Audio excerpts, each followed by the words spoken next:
بسم اللہ الرحمن الرحیم۔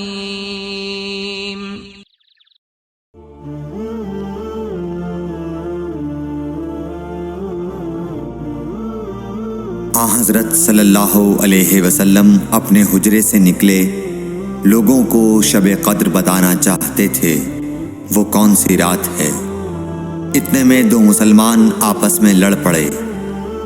آپ صلی اللہ علیہ وسلم نے فرمایا، میں تو اس لیے باہر نکلا تھا کہ تم کو شب قدر بتلاؤں، اور فلاں فلاں آدمی لڑ پڑے تو وہ میرے دل سے اٹھا لی گئی، اور شاید اسی میں کچھ تمہاری بہتری ہو۔ تو اب ایسا کرو کہ شب قدر کو رمضان کی 27ویں، 29ویں اور 25ویں رات میں ڈھونڈا کرو۔ صحیح بخاری حدیث نمبر 49۔